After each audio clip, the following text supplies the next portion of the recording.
Hello and welcome to Profiles in Risk. This is your host, Tony Cañas. Last episode, I'm recording in Buenos Aires before I jump on a plane back to the States for 8 conferences over the next few weeks. And very, very happy today to have Mike Koscielny. I don't even know how to introduce you. CEO and founder of Born2Lead, Right. which is your new thing, but former president of the National CPCU or of the CPCU Society, because we're international, former president of the CPCU Society, and longtime insurance executive and mentor to just hundreds of us young CPCUs. So it's for those that are not CPCUs, it's hard to describe just how big of a presence you have been for so many of us. So first of all, thank you for joining me today. How's it going? Oh, it's my pleasure, Tony. Tony, you and I go way back. We go a long way back. and you've been a mentor to me as well. So I appreciate that. You've helped me understand the young leaders in our industry. And it's been very helpful to me, both as an executive, but now even in the future work that I've been doing. Thank you. I just about cried when I saw my name in the acknowledgements section at the end of the book. So Mike, today really, and really, we should have had you on before. I don't know how we haven't, but today we come on the podcast because you finally just published a book that we pretty much all knew was coming. So the name of the consulting firm is Born2Lead. The name of the book is Born2Lead: Lessons in Leadership. Yep. Yep. Perfect. So many of us have, I want to say, admired your career from the distance, but the weird part, what's made you really awesome to so many of us is that you were the first president of the CPCU Society that didn't feel like you were up in an ivory tower, right? Like I will forever remember one of the leadership summits, and you're sitting there having breakfast and just inviting us to sit down with you, right? Like some of the crazy young kids that recently got their CPCU, or I think it was maybe my 3rd or 4th year, and I just wouldn't stop coming. And it had an effect on the society itself, right? The presidents of society since then have been much more approachable. Your example definitely led by example. So I and I'm sure many others were always curious on your career history, and then you started speaking about leadership lessons as you got close to retiring from your day job, and now finally the book. So what finally led you to put it down on paper? Yeah, I talk about it a little bit in the book, but there was a revelation that happened actually to me in Iowa. I was there to present at the Iowa I-Day for the CPCU chapter there. Tony, you know that chapter very well. And that evening, after having a wonderful dinner with a bunch of senior executives from Iowa insurance companies, Iowa-based companies, I was sitting in my hotel room, and I was sort of preparing my own mind for sort of presentations as they were coming. I was president-elect of the society. And so I wanted to do something. And what was born from that was lessons in leadership. I was sort of recounting, how could I speak to leadership in a way that people could relate to? And I thought, well, why not talk about it in terms of my own life and the experiences I've had with a lot of great leaders that were part of my career. Not every one of them was perfect. And, the ones that aren't in the book, no, they're not in the book because there's probably a reason. But the reality was, that's where it was born. The biggest mistake you make, in my opinion, is to tell people you're going to write a book 6 years ago, because all they do is say, how's the book? How's the book? How's the book? And I really got all, I mean, I was embarrassed by that in some respects, but this summer I had a pretty significant gap in sort of the things that I've been doing lately. And so with the encouragement of my bride, I sat down and I just started writing. And it was an easy write because it was things that I recall, the experiences I had. And I hope people come away with it with this sense of, you know, this is one person's sort of view of the world, but it's more of a process. You know, my career date back probably 44 years now. I think is the latest as I've figured it out. Started many years ago as I was a life insurance salesman, and then while I was pretty successful at that, I really was newly married, and working every night and weekends was probably a bad thing for a young married couple. So I ended up applying for a job as a claims adjuster. And that never panned out because they wanted to hire me as an underwriter. And so I spent 20 years with Safeco in all sorts of roles with them, underwriting and sales, and lots of really great experiences. It sort of taught me the discipline of our business. My wife jokes that I underwrite the cereal aisle when I'm looking for breakfast food, looking at the side of the box, you know, what's the best for me? And is there Captain Crunch doesn't qualify for being healthy, in spite of what you might read some places. But it sort of became part of who I am and how I do things. And that really gave me great opportunity. I worked for a great company at the time that when they promoted people into management, they spent time to make sure that we were best prepared managers that we could have. So they had all sorts of training classes. I remember going to Seattle a number of times to participate in other training activities where I could relate with the people that reported to me in a different way. After 20 years, the company changed. We bought another small insurer in Indiana. They sort of drifting away from sort of the principles and understandings that I had. And so I left there and ended up with Kemper Insurance Company. Worked for probably the smartest person I've ever met in the insurance business, a guy by the name of Tom McDaniel.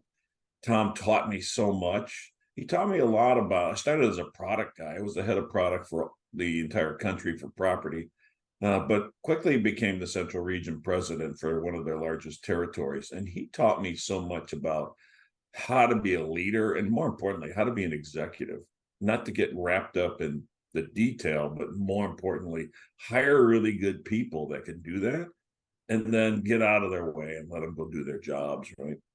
So I spent a few years with them. They sold that business off to Unitrid.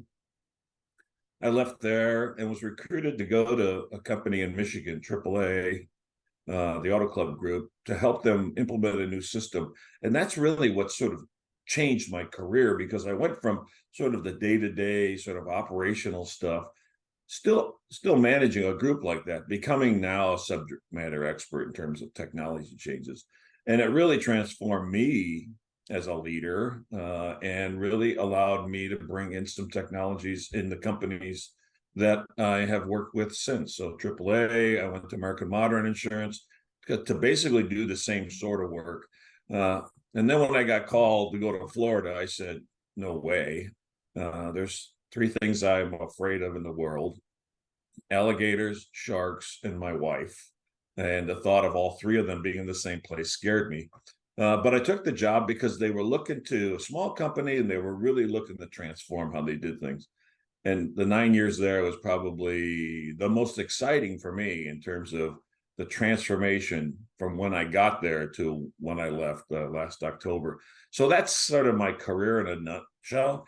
All along there were experiences that I sort of touched and people who touched me and sort of helped shape the sort of leader that I am today. The results of Florida Peninsula speak for themselves. As we lose Florida carrier after Florida carrier, and they stand as a shining example of how you can do Florida personal lines. Oh, absolutely. Yeah. When I came there, we were about 300 million.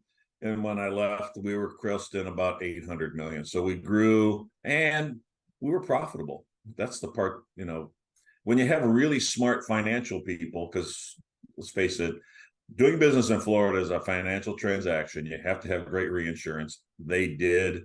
That was the biggest reason why I went there. When I looked at the reinsurance treaty that they had for catastrophe at the time, and I saw what the retention limit was, I thought, well, this is a company that could pretty much survive anything. And in the time I was there, we had Irma, we had Michael, we had Matthew, we had Ian most recently. That was sort of my last event there. And now Adia, the company is doing very, very well. They're very smart about how they do business. And, I've referred a lot of people to that company now that I've left because I really believe it's a great place. If you're going to want to be in Florida, that's the company to be with.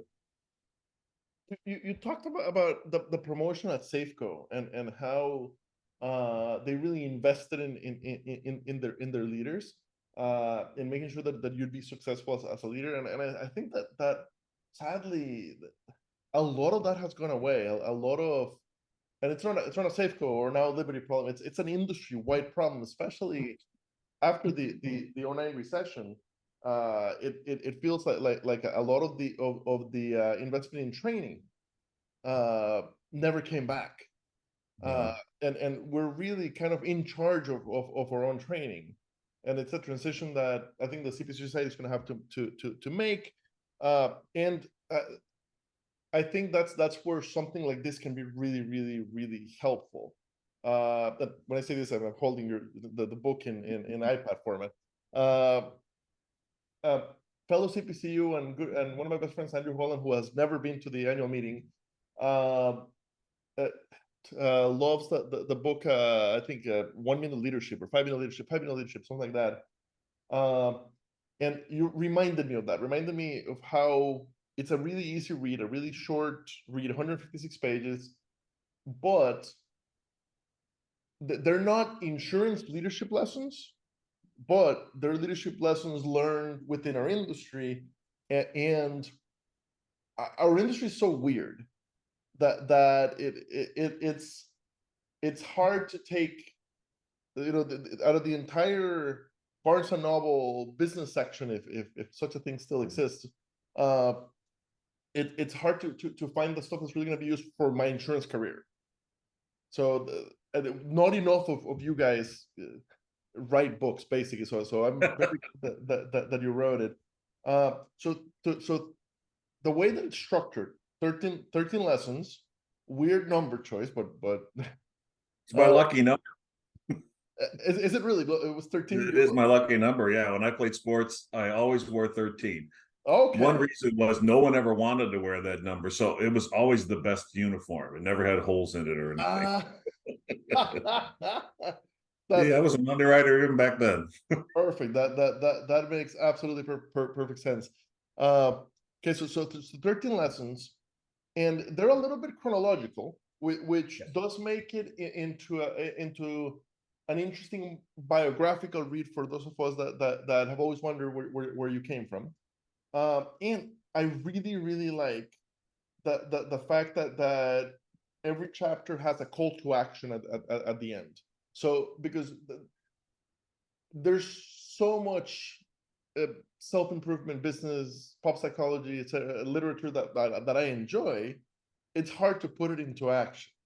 Yeah. So giving us a specific how to put it into action. How did you was that based on books that you read in your life, or how did you decide to have a action Well, piece? it kind of comes back to two things. One, when I went through those leadership, they call them managerial training sessions at Safeco, there was always a takeaway. There was always something we had to do, and we had an accountability person.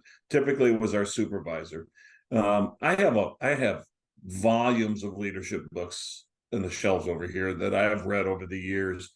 And then they're all great. I love every one of them. Rick Pitino, Sir Alex Ferguson, Colin Powell, great leaders, and they're great stories. But when you try to say, oh, how am I going to apply this to my life? I'm not the general of the army. So how he applied leadership is very different than how I would, right? So when I'm thinking about I thought about it in terms of these are just normal people who happen to be in positions where I was reporting to them, but they had a behavior that was so pronounced, so I could relate to so deeply that I thought, I want to be like that. How do I do it? So I tell the story, but more importantly, just like I say, when I go to any webinar, any seminar, I walk away, what two things am I going to do? What did I get from that? Because if I go to a seminar and I get a folder full of material and I stick it in a file cabinet and never look at it again, then why bother? Just stay home, right? Don't go. Other than you get the social part and the networking, which I'm a very, very strong supporter of.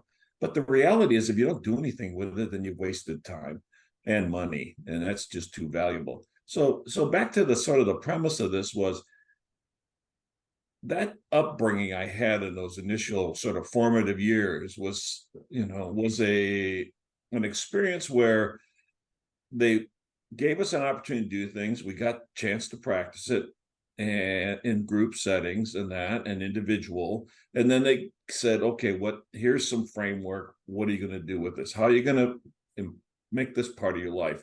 A really close friend of mine, Tony, you know him, Matthew Struck, told me once years ago, he says, Mike, if you do something for 90 days, every day, it becomes a habit, and habits don't change. It's like, which sock do you put on first in the morning, the right or the left? That's a habit. If you want to make leadership part of who you are, your core, you have to find a way to make it where it happens without even thinking about it. So when you think about selflessness, or if you think about modeling work-life balance, I like to call life work balance because life comes first, work comes second. Yeah. I came to that realization, Tony, after working 57 straight Saturdays, because it was a badge that I could wear. Look at me. I worked every Saturday for 57 straight weeks. And then I thought, what a dumb thing. I understood why I did it, but because the work had to be done, but it's not a badge at all. So back to that notion of call to action, I think is so important. Maybe the things that are there don't resonate with the reader, but maybe they'll see something in that they'll go and say, well, I could do 2 or 3 of these things, and this will help me be better at this particular behavior, just like the people that I speak about and I share those experiences with in the book. So yeah, and you talked about something, and this is really what is the driver of my sort of post-career work, or as I like to say, my second job, is there's a gap today in our industry, a huge gap. We are not teaching leaders how to be leaders. We're not. We put people in jobs because they're the best at that particular job, but they're not prepared, or many times they don't want to lead, but they're put into leadership positions and they're sort of conditioned to think, well, that's where I need to go next, right? That's the next place for me. I need to lead other claims people. Maybe I don't like people. There are people that don't like people, but they like their work. There's nothing wrong with those people. Let them be good subject matter experts, because you need those people too. I'm a big fan of the specialist path, like Liberty or Yeah. Underwriters, where In fact, at Interest, that's what I'm going to talk about this year. To be a leader doesn't necessarily mean you lead people. There's 2 kinds of leaders. The one that's the quote I use, I think it's great.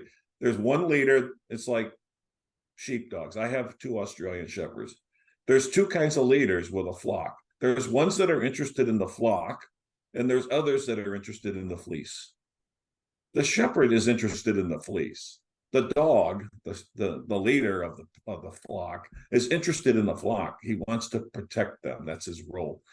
I think that's a profound statement to think about in terms of what path am I going to go on? Do I really like leading people and I care about them? Or do I really like the work I do and I'd like to be really good at it, and I can help other people be good too? It's a different path, but it satisfies both, and it puts, I hope, people that are not prepared to lead or don't want to lead in a path where they can be much better at it. So my part of the biggest mission in my organization is to find a way to get to carriers or just businesses in general. I think this is applicable to any business, frankly, is to say, what are you doing first to identify people that are good leaders or want to be leaders? Because if you want to, you'll do it.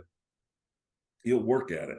The other part of that is to give them the skills so they can be good at it. And it doesn't mean teaching them how to deliver bad news. Okay, that's a part of that, right? It's not teaching them how to write a good performance review. It's not that. It's not necessarily how to write good objectives. That's necessary. That's sort of table stakes, but helping people understand where those objectives fit into their life and the business as well. So those are the skills I hope I'm able to teach to folks. I've been doing it individually now for a number of years, helping people as they move into different careers. And I thought, why not spend more time? Let's put these thoughts into a book. Hopefully people find it entertaining. There's a little bit of humor in there. We talk about the 1967 World Series in sixth grade and my nun who found me with the transistor radio plugged in my ear. I paid the price for that one, so there's some humor in there, but there's every chapter comes to that end. Like you say, what are you going to do to make a difference in your life if you really want to be a leader, to be the best leader you can be? Is the order of the 13 more because of just chronology Yeah. Okay. Yeah, but you sort of see this trend, the level of engagement with leaders changing. So one of the later chapters is a chapter on being a visionary. And that's later in the book. It's because it was later in my career. I got to a level where I was more into the C-suite than I was previously and got to work for a very profound visionary, in my opinion, a man who understood where he wanted the business to go. He talked about it all the time and he walked it. He not only did he talk it, but he walked it. It was profound change in my understanding of leadership at a much higher level. Sort of the people part is very important, teaching those skills to future leaders. But at one point, as you sort of progress, hopefully through your leadership roles, you're going to be in a place where you have to provide a vision, right? Where are we at? And then I call it connecting the dots, right? A lot of people don't necessarily see the path. So you have to sort of lay that out in front of them. And in that part of the book, John Hayden, who was an amazing leader, was amazing at that. He could make us understand exactly where we were going to go as a company in his mind. And it became our vision just as much as it was his. The section on courage, I found it really interesting. Courage versus bravery. Had never thought about it. It's one of those things where like, and I grew up speaking Spanish. I've now been in the States for 21 years. Never really thought about a difference between those two words. So I thought that was very, very interesting how you treat that section. I don't know if you notice in there, Tony, the only experiences that I share there are women. All four of the experiences. And I think that was on purpose because I don't know if you notice, a couple of the others early in my career were women who really affected the sort of leader that I've become. And the courage one was one where, I give sort of that definitional difference between bravery and courage. But when I think about those four women and the things that they did in their lives at a time when people just didn't do that. I talk about my mother-in-law in there, who was an amazing woman, amazing. And what she did in the early 60s in terms of being a woman in business was unheard of, just didn't happen. But she had the courage to do that and then live this other life where, she was giving of herself every day as a registered nurse in an intensive care unit, where she had to be the person holding their hand in their last moment. Unbelievable. I was always in awe of that. And I talk about my wife in there. She made a complete career change. She went from being an executive assistant to some of the top 500 companies in the world to a financial advisor. And I'm not surprised because the work she had to do as an executive assistant was sort of nurturing and sort of coddling, because sometimes those individuals need that. And it just translated over into financial work, where she spent so much time with young people, helping them sort of start to prepare for for their future in terms of retirement or buying homes or whatever. So that was purposeful in my part because I'm in awe of all four of those women. I think they're amazing. And unfortunately, my mother-in-law has passed, but I still follow all of them and see how courageous they have been, and not only in their change, but their willingness to continue to advance, to do more things. I've seen you be a big supporter of helping women grow through the society. As an industry, we continue to the last number I saw, something like 65% of insurance professionals are women, and it's only less than 20% of the leadership. We're doing great work on helping them grow as employees, but at the company level, how can we help the companies support them and remove the obstacles? Yeah, I think we've made a lot of progress already in that, in some respects. You know, it's really important to keep, not to dismiss emotion. I don't mean to say this in any way to be offensive to anybody, but it's okay to let your guard down. It's okay to be who you are, right? I think a lot of women, I know I've read this, you've written this, Tony. Men will apply for a job that they are qualified probably 60% of the time of the stuff that's there. Women will not until they're at 100. I can't tell you how many, just in the last year, women I've spoken to, and they've said, well, Mike, I don't know how to do this. I said, well, but you know this, and it's sort of like that. So just make sure you have those examples handy. You can learn anything. You've done it already. So none of this is magic. It doesn't, it's not inherent who you are. It's what you learn how to do. So apply. And so I think we're starting to see more of that. At least the women that I talk to, specifically the individuals I talk to, I'm like, apply for that job. What's the worst they can say? No.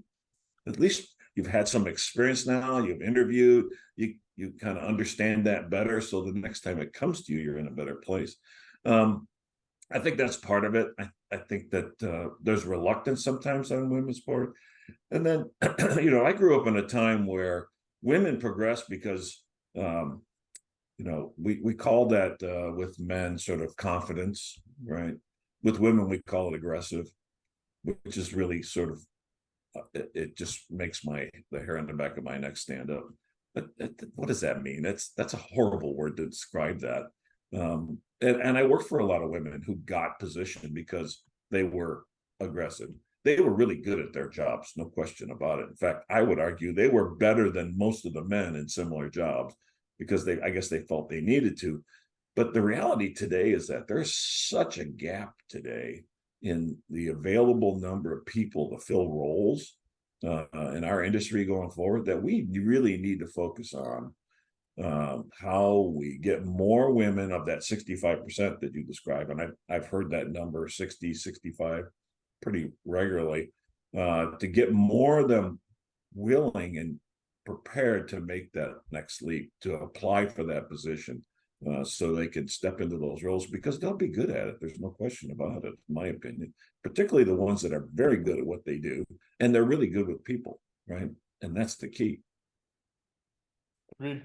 I think my favorite chapter was 8, the human side, and we talked a little bit about emotions, but you very specifically talk about how the traditional corporate wisdom of you have to keep a distance between you and your people, how that's not serving us well anymore. It leads to inauthentic connections, inauthentic leadership.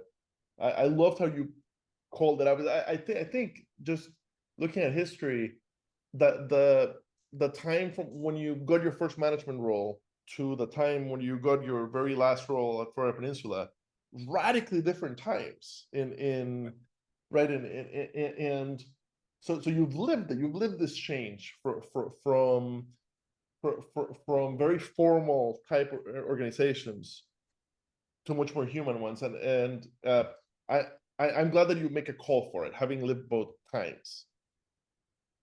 I think it's so important. I think that this idea that, I sit in a corner office and no one can see me is the absolute worst. I believe that you need to know as much about the people that you're responsible for, their work as well as their personal life, as much as they'll share in their personal life. And I respect some people don't like to share, but to know, and then to be authentic about it. Don't just stop by and sort of chat about something. Um, I had a person that worked for me in Florida, and her son played high school football as a freshman. He was 6'5", 255 pounds as a freshman. He was a monster. And she was so proud of him. He made the varsity as a freshman. So he's 13 years old and he's playing against 18-year-olds. And every Monday after a football weekend, I'd stop at her desk and ask how he did. How did he do this weekend? And I know it meant a lot to her for me to do that. But more importantly, it meant a lot to me too, because I was interested in her life. I was interested in, well, were you thinking about sending him to college, and what kind of schooling is he going to get, and is he a good student, and all the rest of that? Because when you have that sort of situation, it's important.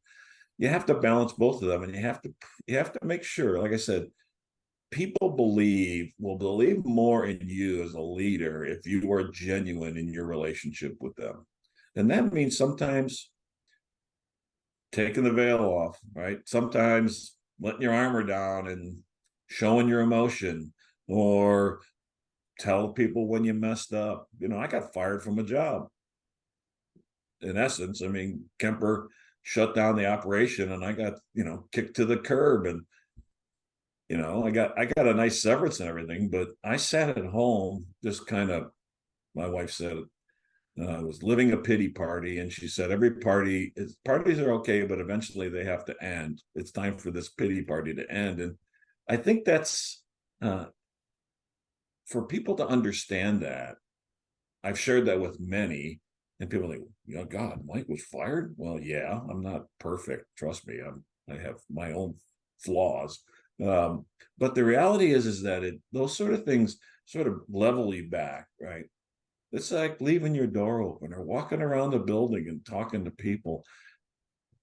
I know people in many organizations uh, are surprised when they have a senior leader do that.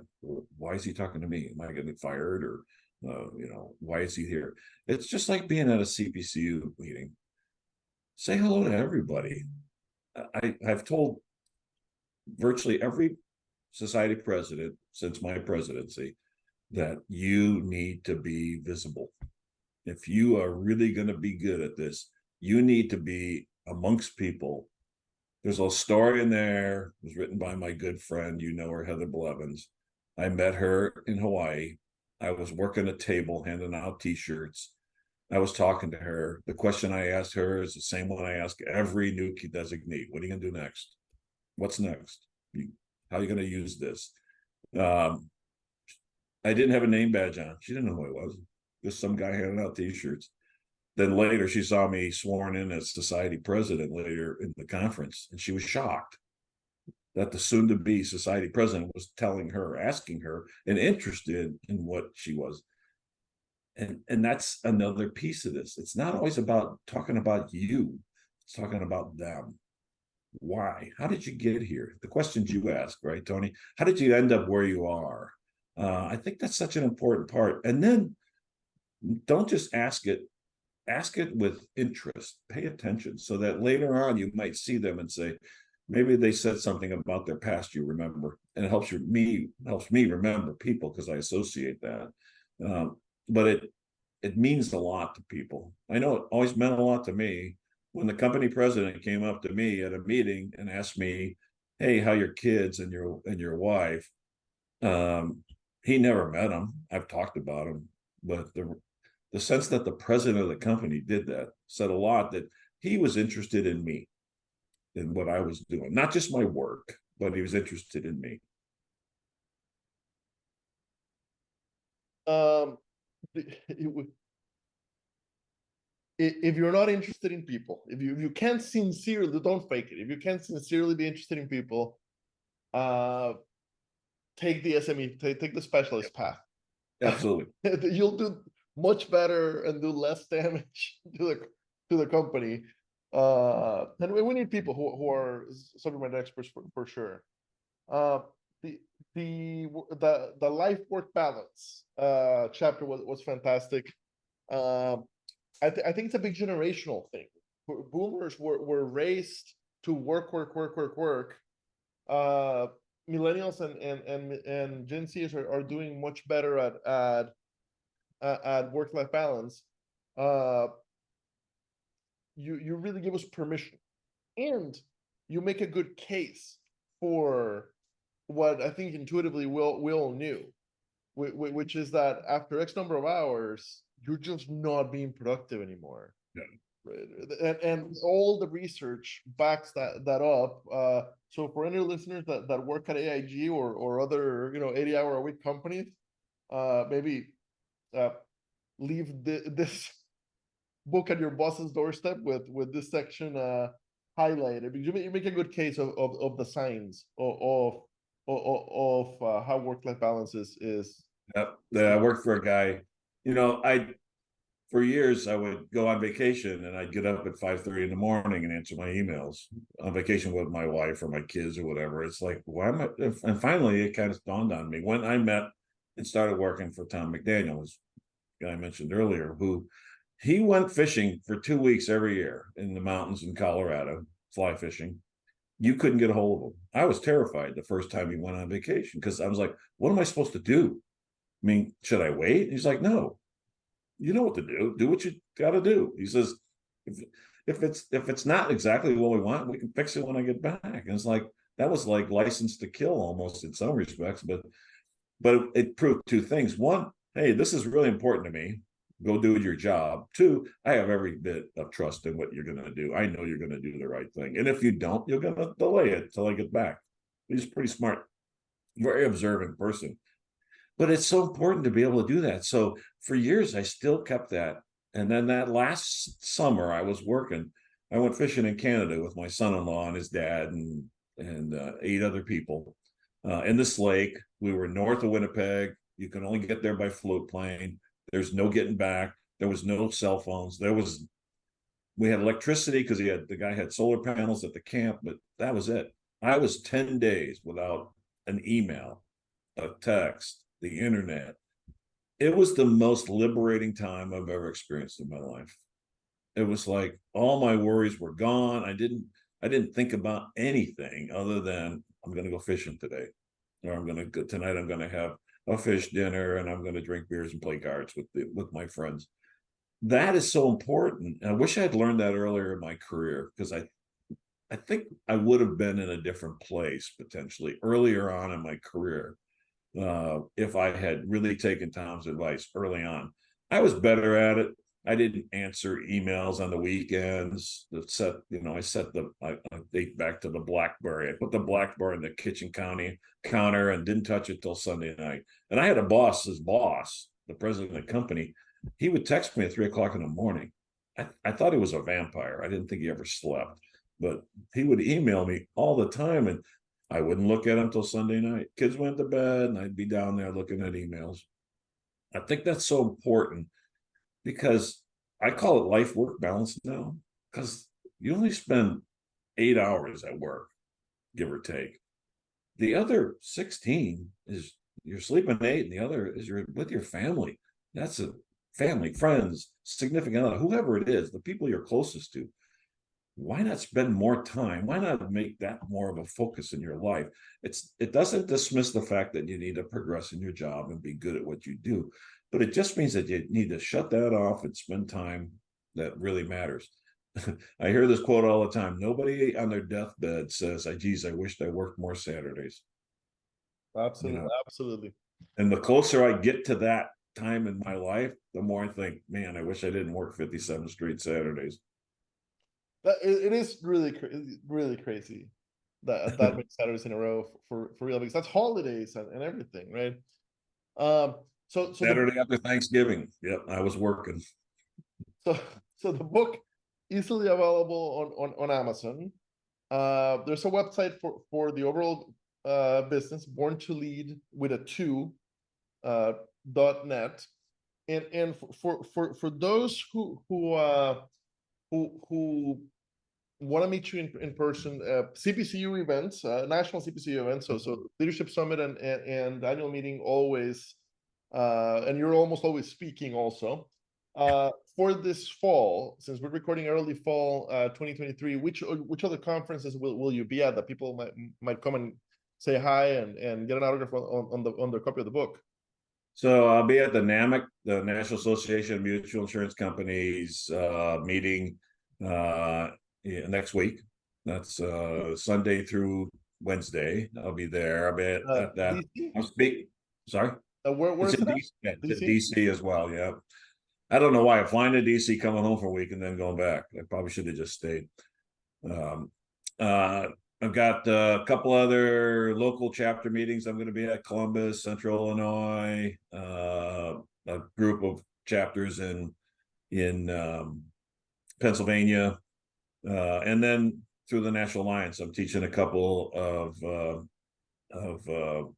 in-person classes for CISR and CIC this year. So I'll be at a number of those.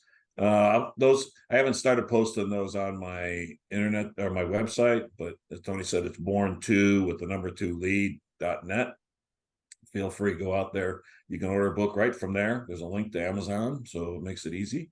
Yeah, and just trying to keep the word out. I'm available if anybody is interested. As Tony mentioned, I did a presentation on, which is really the father of this whole, or the mother of this whole book, is I did a presentation in 2016. That's like 7 years ago now, on the concepts of this. I'm more than happy to come spend time with you, with your organization, to kind of share those and to really more talk about, okay, these are wonderful, but once you decide what you're going to want to be, then what's the call to action? I think that's the important part. So look at me for that.